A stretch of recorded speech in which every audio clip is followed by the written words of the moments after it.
Meus irmãos, eu quero trazer uma palavra rápida. No final nós temos alguns avisos a respeito da viagem das irmãs e também a respeito da viagem dos irmãos, culto de jovens no sábado. Então a gente traz esses avisos aí rapidamente no final. Queria convidar você para ficar com a Bíblia aberta nesse texto que nós lemos. Eu quero meditar um pouco com vocês.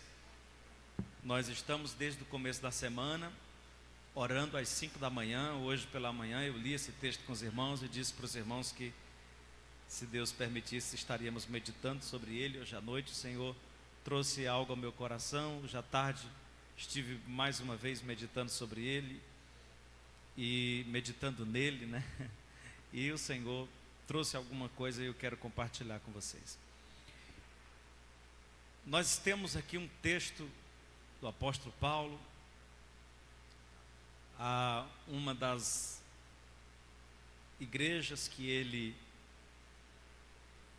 fundou, aos seus filhos na fé, a uma das maiores igrejas ali do primeiro século, a igreja de Éfeso. E como o próprio texto termina na leitura do versículo 20, Paulo afirma, Paulo está preso quando ele escreve essa carta à igreja de Éfeso. Portanto, é uma das cartas da prisão.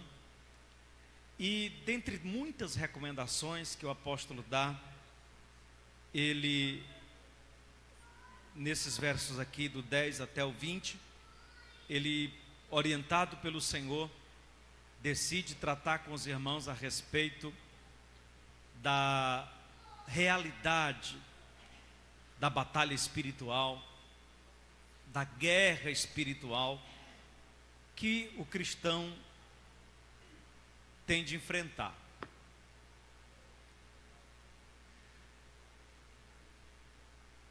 E ele está prevenindo os irmãos. Quem me ouve, diga amém. Ele está prevenindo os irmãos a respeito do dia mau, do dia adverso, das circunstâncias que inevitavelmente surgem na vida do cristão, na caminhada cristã.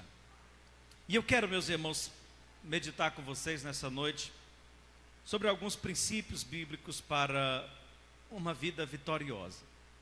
A verdade é que as lutas, os levantes,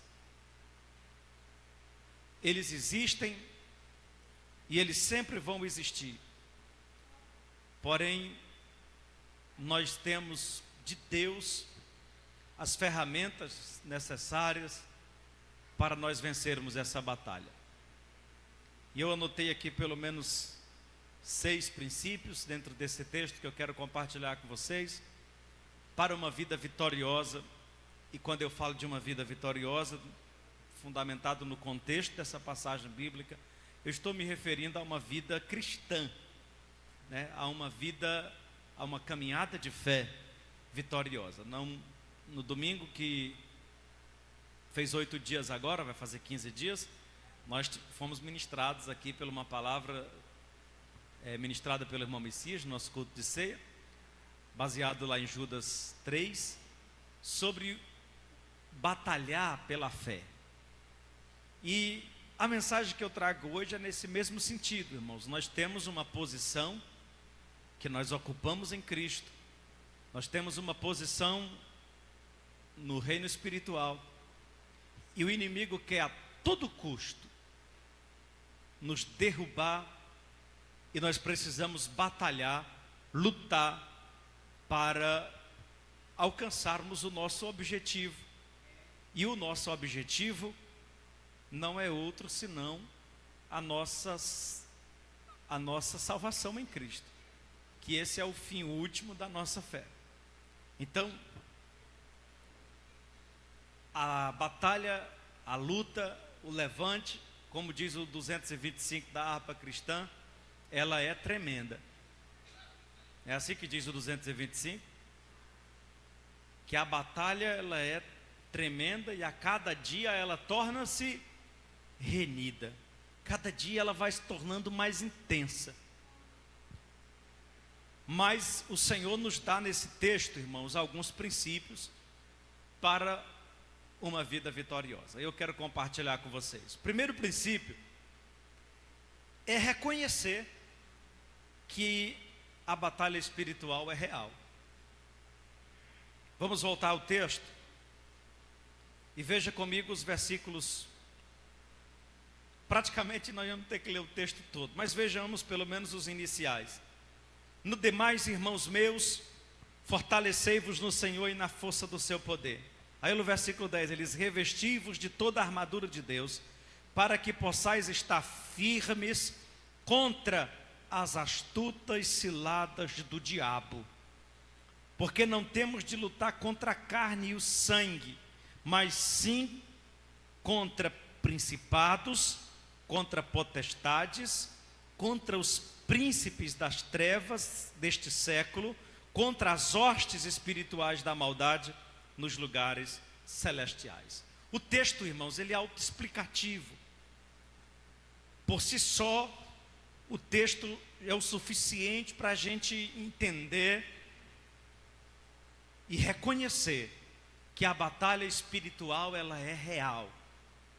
Por mais que muita gente não se atente para essa verdade e tente levar a vida cristã como se o diabo não existisse.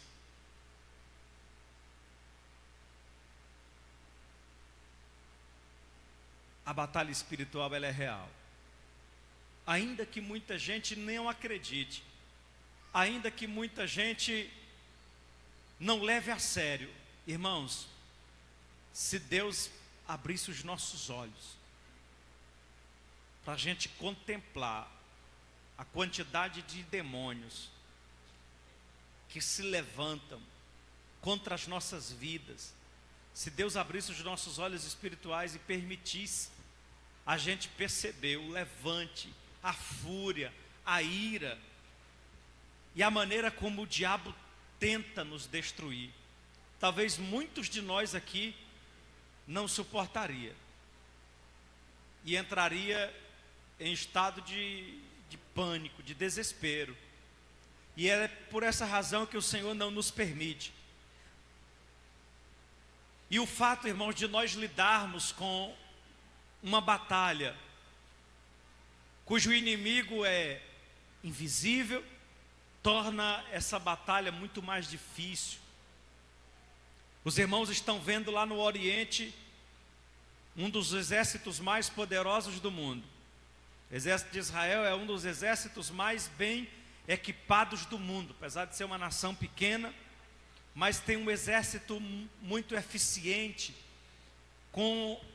dispõe de uma tecnologia muito eficiente. Mas, irmãos, vocês estão vendo, há mais de 15 dias, um dos exércitos mais poderosos do mundo parado na fronteira e ainda buscando se certificar do momento exato, do momento certo, para entrar e enfrentar uma facção criminosa, que nem o exército é. Não é um exército, não é um estado, é uma facção criminosa que não tem 1% do potencial ibérico que Israel tem. Mas por que Israel está esperando se certificar do momento certo para entrar com segurança? Porque aquele território é um território cheio de túneis, de armadilhas, de ciladas, e é exatamente isso que eles provocaram, é exatamente isso que eles querem. Esperar os soldados de Israel nas emboscadas para matar o maior número possível. Irmãos, eles estão se utilizando de ciladas, de armadilhas, mas eles são visíveis. O nosso inimigo, além de se utilizar de ciladas, de armadilhas, como diz a Bíblia, Paulo vai falar sobre as astutas ciladas do diabo. O nosso inimigo, além de ser astuto, é invisível. Você não vê. E talvez essa seja a razão porque muita gente se comporta Muitos cristãos têm relaxado, baixado a guarda e se comportado como se essa batalha não existisse. Como se essa batalha não existisse. Qualquer tribulação que se levanta na sua vida, qualquer ameaça que possa surgir. Agora, esse começo do ano, quando nós tivemos aqueles ataques às escolas, nós tivemos muitos pais e mães que se despertaram para orar pelos filhos, preocupado, com medo de haver um ataque na escola. Eles acordavam de manhã e oravam pelos filhos, coisas que já não estavam fazendo antes. Por quê? Porque estávamos diante de um perigo eminente. Mas, meus irmãos, esse perigo, ele é constante. E Jesus nos advertiu certa vez que nós deveríamos ter muito mais temor, não daqueles que podem matar o corpo, mas daquele que pode matar a alma. Todos nós aqui somos cientes de que estamos em guerra. Existe uma luta travada no reino espiritual. A Bíblia deixa isso claro em 1 Pedro 5:8, quando o Senhor disse que o diabo, vosso adversário, ele anda ao vosso derredor, bramando como um leão, buscando a quem possa tragar, buscando a quem possa destruir. Ele está nos cercando, rangendo os dentes, com ira, com fúria, buscando alguém distraído, desgarrado, para que ele possa atacar. Nós somos, irmãos, cientes dessa realidade. No entanto, Ferreira, nos comportamos como se essa realidade não existisse.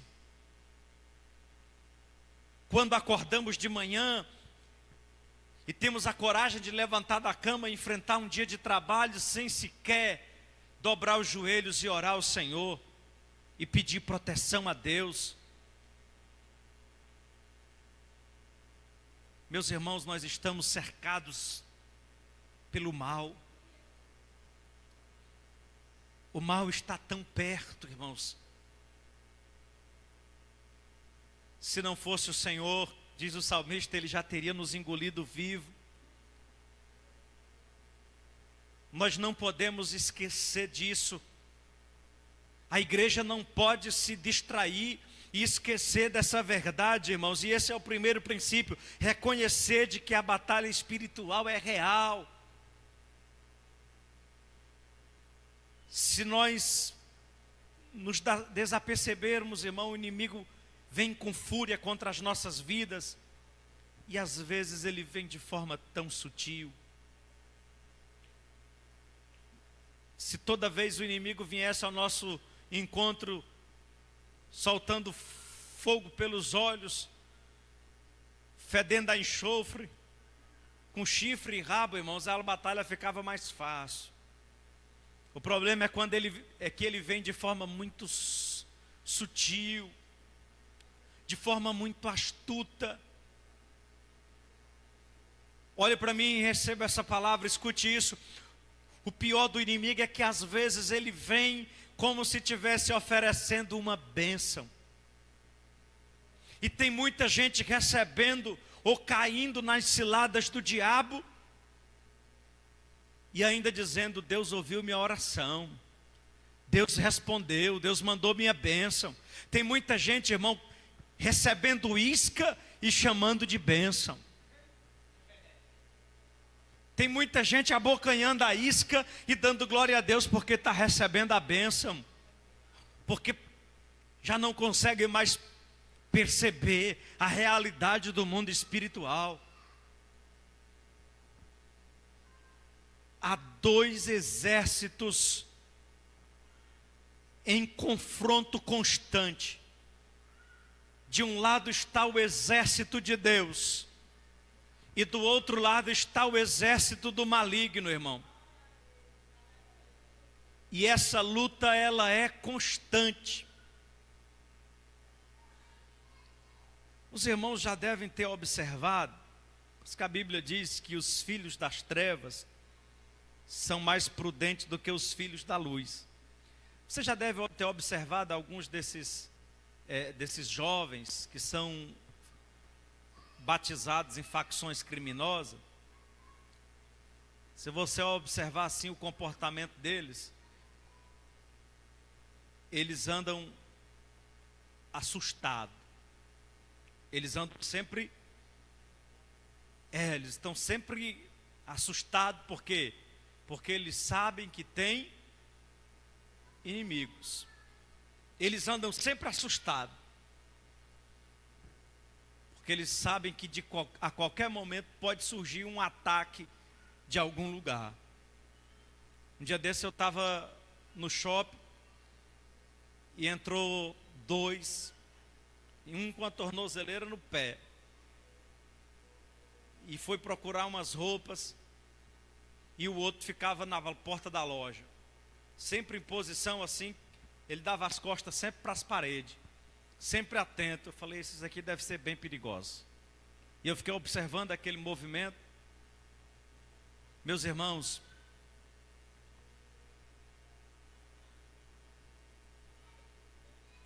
são lutas e guerras de facções criminosas.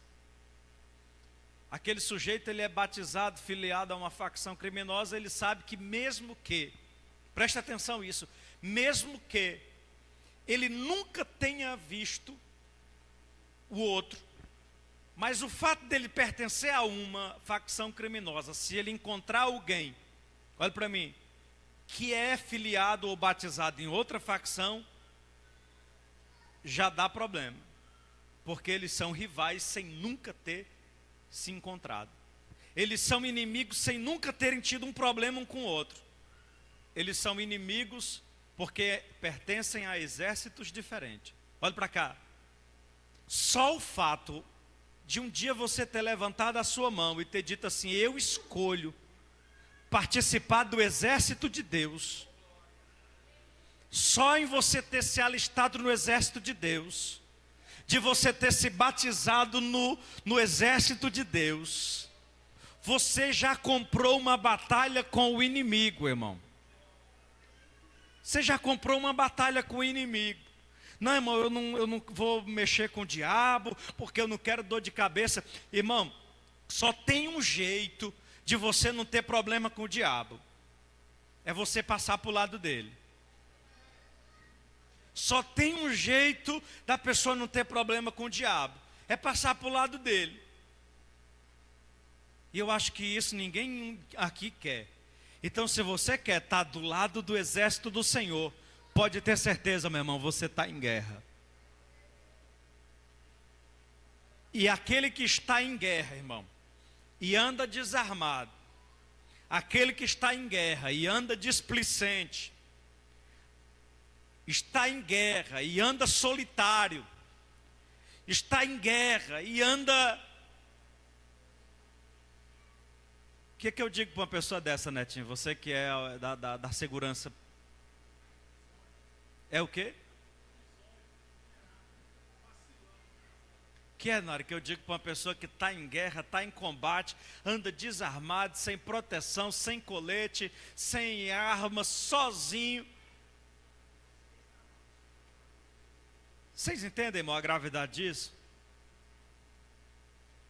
Então o apóstolo está chamando a nossa atenção para essa realidade. A batalha espiritual, irmãos, ela é real. Veja novamente o versículo 12, vamos ler novamente o 12 e eu passo para o ponto seguinte. Porque não temos que lutar contra carne e sangue, mas sim contra principados, que são uma espécie de hierarquia espiritual, de governantes, de potestades, que são autoridades. de príncipe, são na verdade palavras sinônimas, mas que indicam uma espécie de hierarquia espiritual. E príncipe das trevas deste século. Não, irmã, pode deixar, senão vai chamar mais atenção, pode deixar, depois o Lopes bota ele para fora.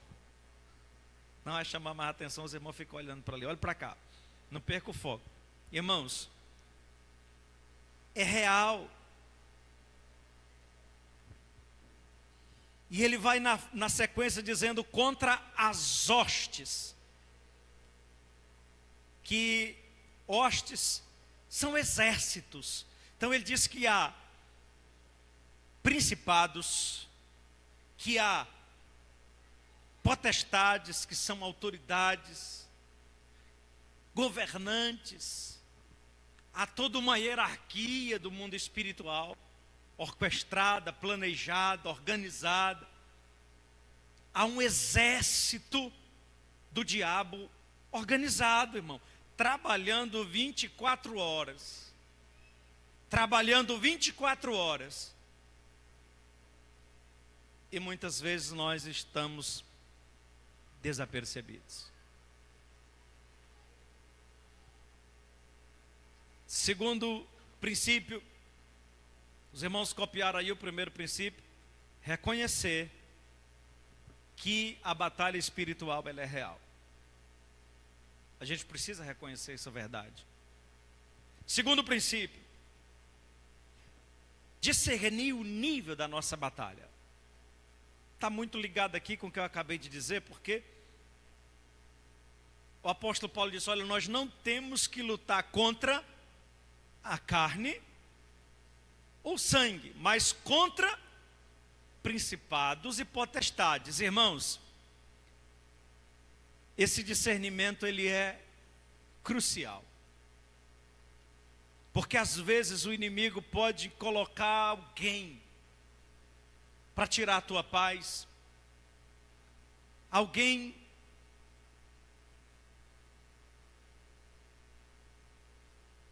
para fazer com que você se precipite e faça ou fale ou se comporte de forma inadequada.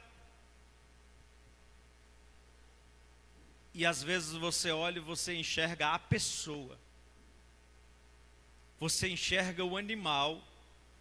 Os irmãos não se assustem com o que eu vou dizer, mas o diabo usa animal. Eu não estou falando desse, mas o diabo usa animal. Uma vez, irmãos, nós estávamos no Alto Alegre dirigindo um culto. Foi bem no começo, ainda era pouca gente na igreja. E entrou um cachorro na igreja, na hora do culto. E o cachorro entrou, ficou debaixo dos bancos. E o irmão foi lá, empurrou esse cachorro e pelejou. E o cachorro passava para debaixo do... Irmão, estava atrapalhando o culto. Aí o irmão conseguiu pegar esse cachorro, saiu pelejando com ele, botou ele para fora. Aí ele arrodeou e pulou a janela para dentro. Aí foi mais uns 10 minutos, os irmãos pelejando com esse cachorro, pelejando com ele, até colocar o cachorro para fora. Aí quando colocaram para fora do portão da igreja, fecharam o portão. Ele pulou o muro, pulou a janela e entrou de novo.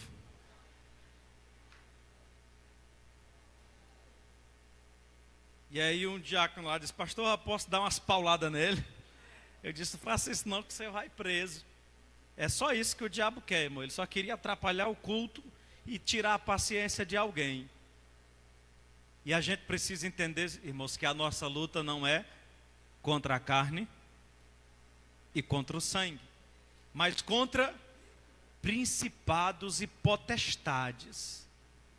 Tem muita gente, irmãos, que está acertando no alvo errado, que está atirando no alvo errado, que está disparando contra o alvo errado. E aí, meu irmão, você vai complicar a sua vida, você vai aumentar os problemas e não vai resolver, porque o causador do problema está disfarçado por trás. Os irmãos estão entendendo? Nós precisamos discernir o nível dessa guerra. Terceiro lugar, precisamos entender, terceiro princípio, que para uma batalha fora do comum exige-se uma preparação fora do comum. Irmãos, nós estamos diante de uma batalha espiritual, não é uma batalha comum. E para uma batalha fora do comum exige-se uma preparação fora do comum. E é exatamente isso que Paulo está nos recomendando. Volte os seus olhos para o texto. No demais, irmãos meus, fortalecei-vos no Senhor. E aí Paulo faz duas recomendações no sentido dessa preparação que é espiritual. Essa preparação, ela não é carnal, ela é uma preparação fora do comum. E aí, a primeira forma de nos prepararmos para essa batalha é o método do fortalecimento. Paulo diz: no demais, irmãos meus, fortalecei-vos no Senhor e na força do seu poder. Irmãos, nós precisamos entender que o fortalecimento, ele é uma medida preventiva. A gente não deve orar e pedir força a Deus depois que já está mergulhado na tribulação. Orar e pedir força a Deus depois que o cerco já está montado. Claro e evidente que a gente deve continuar, mas Paulo está trazendo uma mensagem de uma medida preventiva, que nós precisamos estar constantemente buscando força no Senhor, porque a nossa luta ela é constante. Nós precisamos estar constantemente buscando nos fortalecermos. E a força que nos faz enfrentar essa batalha, ela não vem de nós mesmos. Essa força, ela é encontrada em Deus. Essa força, ela é encontrada no Senhor. Se você está sem força para a peleja, se você está sem força para a luta, meu irmão, busque ao Senhor, ore mais, jejune, se consagre, busque força em Deus. Pastor, eu não estou tendo força nem para orar. Pois clame e peça força a Deus para orar, porque nós precisamos nos fortalecer no Senhor. Os irmãos já devem ter assistido a algum documentário. Eu gosto daqueles documentários africanos. Vocês já observaram como os grandes felinos, predadores, eles buscam aqueles, dentro do rebanho, daqueles búfalos, aqueles que estão mais cansados, mais fracos, mais debilitados, porque ali são presas mais fáceis. Alguém fraco, desanimado, sem força, é uma presa fácil para o inimigo. Precisamos buscar esse fortalecimento, irmãos. Esse fortalecimento espiritual, ele não é uma opção, ele é uma condição. Ou você busca esse fortalecimento, ou não consegue resistir. No demais, irmãos meus, fortalecei-vos no Senhor. Esse fortalecimento espiritual, irmãos, também não é uma atividade. Não pense que você vai se tornar mais forte espiritualmente porque está participando de atividades na igreja. Esse fortalecimento espiritual não é atividades, não tem a ver com o ativismo religioso. Esse fortalecimento espiritual tem a ver com uma atitude, com uma posição que nós assumimos diante de Deus, de uma vida de comunhão e relacionamento com Ele. Esse fortalecimento espiritual também não é um ato, ele é um processo que nós precisamos desenvolver. E aos poucos a gente vai alcançando esse fortalecimento. Além do fortalecimento, Paulo faz uma outra recomendação. E ele faz a recomendação no versículo 11, veja aí comigo. Revesti-vos de toda a armadura de Deus. No sentido dessa preparação, estou dizendo para vocês, o terceiro tópico da mensagem, para uma batalha fora do comum, é necessário uma preparação fora do comum. Para essa preparação nós precisamos primeiro fortalecer. Segundo, se revestir. Olha o que ele diz, revesti-vos. Mas revestivos de quê? Ele esclarece, ele diz: revestivos de toda a armadura de Deus. Possivelmente Paulo, preso, deve ter olhado para um soldado ali do lado, e ele começa a fazer construir essa metáfora, olhando para a ornamentação do soldado, para né, eu não sei qual é o termo correto, né, Tim?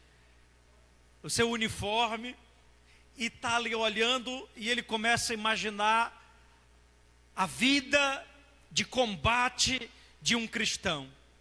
E ele começa a espiritualizar cada equipamento daquele uniforme. E ele começa a fazer aplicações práticas. E aí nós vamos continuar na leitura. Ele diz: olha, revestivos de toda a armadura de Deus. Para quê, irmãos, essas armaduras? Ele continua, põe o versículo 11, ele diz assim: para que possais estar firmes contra as astutas ciladas do diabo. Estou no versículo 11, viu? Versículo 11 vocês podem colocar na tela. O versículo 12, ele começa a elencar essas armaduras, e ele vai apresentando aqui algumas armaduras que são de defesa, e ele apresenta apenas uma única de ataque. Vejamos o versículo 12: porque não temos de lutar contra a carne e o sangue, mas sim contra principados, potestades e príncipes das trevas deste século, contra as hostes espirituais da maldade nos lugares celestiais. Aí o versículo 13 ele diz: portanto, tomai. E a forma como o verbo tomar é conjugado indica uma ação do indivíduo. Tomai toda a armadura de Deus, para que possais resistir no dia mau, e havendo feito tudo, ficai firmes. Versículo 14: estais, pois, firmes, tendo cingido os vossos lombos com a verdade, e vestida a couraça da justiça. Ele aqui no versículo 14 apresenta duas armas de defesa: a couraça, que hoje poderíamos pensar no colete. Naquele tempo não tinha essa sofisticação do colete, mas tinha a couraça, que era um colete feito à base de couro de animal, que não protegia contra um tiro de canhão, mas protegia contra uma espada, que era a arma de ataque, uma flecha que era a arma de ataque usada pelo adversário. Mas além da couraça, que protegia toda a região do tórax, tinha também aquela parte que protegia os ombros, para que de repente um golpe com a espada não viesse deslocar o braço direito ou o braço esquerdo. Tinha toda aquela proteção, que na maioria das vezes era feita de bronze, de algum tipo de metal, para proteger os ombros. E Paulo está dizendo que nós precisamos proteger os nossos ombros, cingir os nossos lombos com a verdade. A primeira arma de defesa do cristão, irmão, é a verdade. É a verdade. E aqui eu creio que os irmãos não tenham nenhuma percepção mística de que a sua defesa é andar com a Bíblia debaixo do braço. Porque tem muita gente, irmão, que ele se converte, mas ele continua buscando canalizar a fé dele por meio de objetos. Isso é uma forma, é uma herança e é uma tendência humana da religiosidade humana. O ser humano, ele busca sempre um objeto para ele depositar a fé dele no objeto. E aí tem pessoas que ele bota a fé dele no papel. Irmãos, e não é disso que Paulo está falando. Paulo está falando das nossas convicções. De que as nossas convicções, elas têm que estar fundamentadas na verdade. Porque quando você está pautado na verdade, por mais que o diabo tente atingir a sua mente, você tem a verdade. O diabo pode tentar te enganar, porque a maior arma do diabo, irmãos, é o engano. O diabo, na verdade, só consegue produzir alguma coisa se primeiro ele enganar. A maior arma do diabo é o engano. Sim, o que ele fez com Eva. Se o diabo não enganar primeiro, ele não consegue render. Ele não consegue fazer nada. Ele precisa enganar. Ele busca sempre o engano. Por isso que a primeira arma que Paulo apresenta é a verdade. Porque quando você está pautado na verdade, o diabo você já venceu, irmão, a metade da batalha. Porque quando o diabo tenta trazer uma mentira, um sofisma, um engano, você diz assim: não, eu conheço a verdade. O diabo tenta suscitar uma situação para embaraçar e engordar você. Você disse: eu conheço a verdade. Eu estou alinhado com a verdade. Quem entendeu até aqui, diga amém. Mas ele apresenta uma segunda arma que é poderosíssima, que é a couraça da justiça.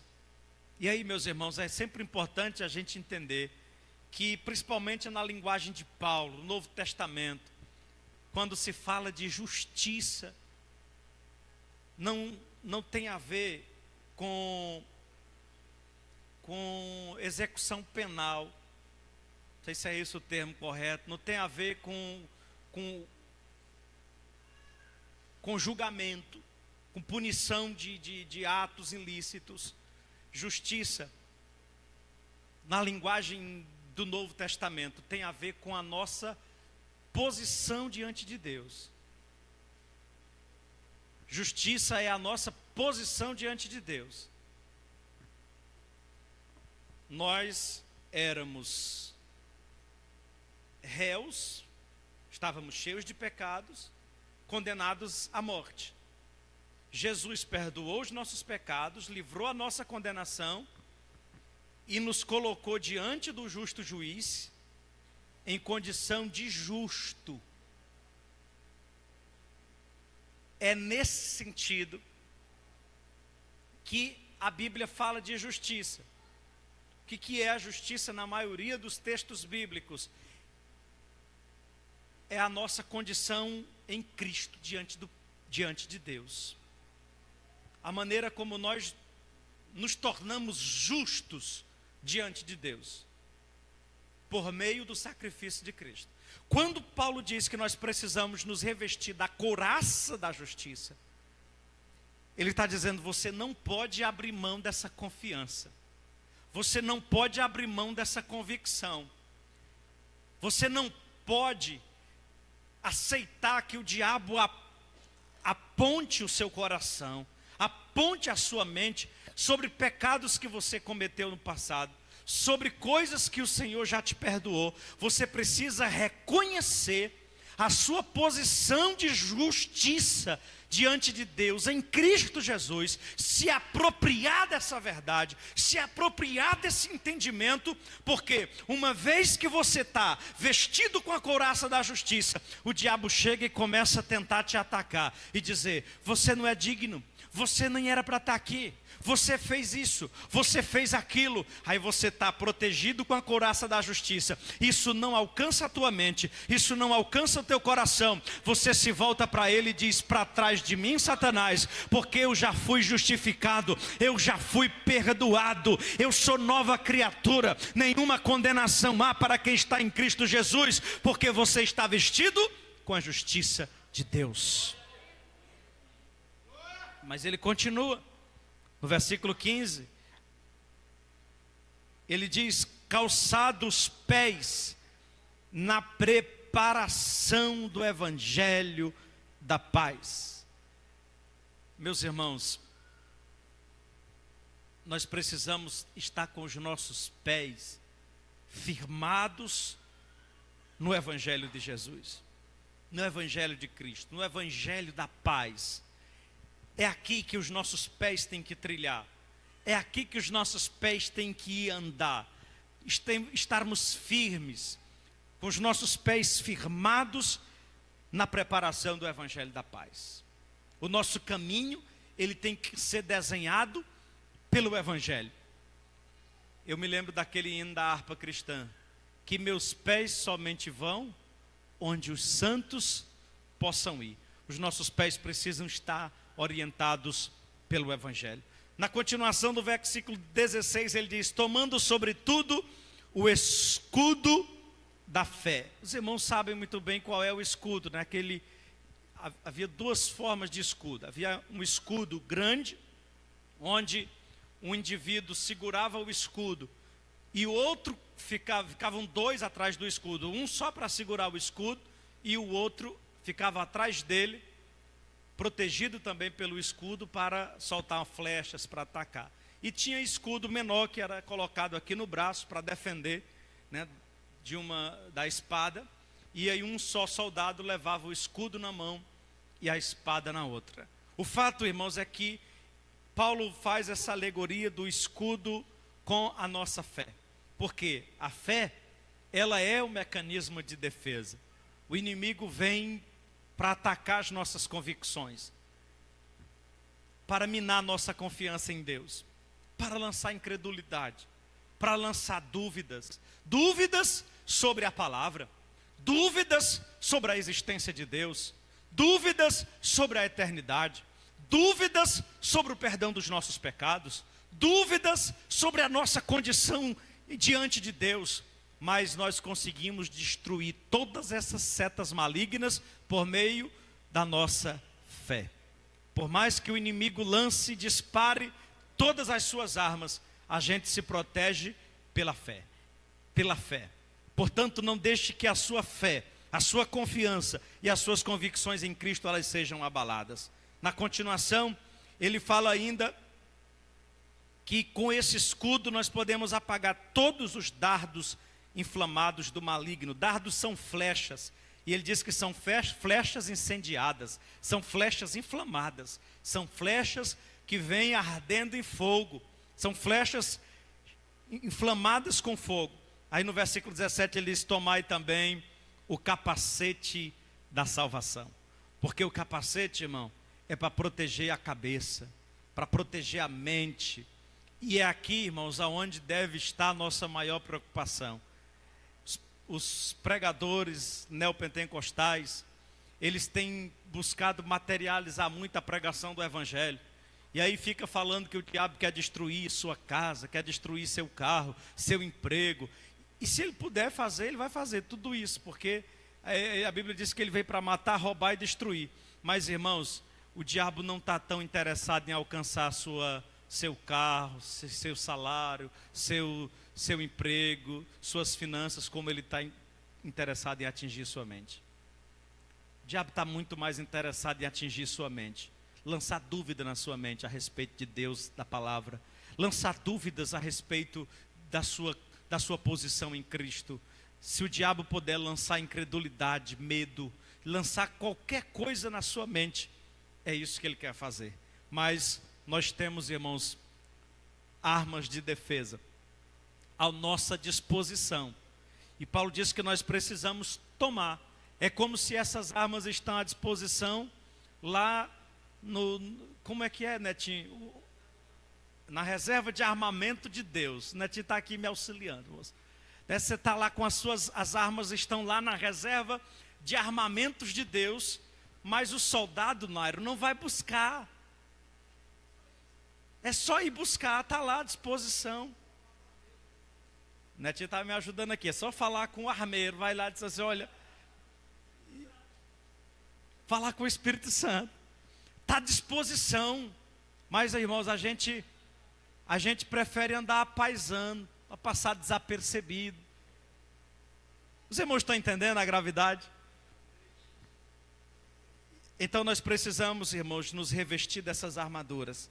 E Paulo fala sobre uma única de ataque.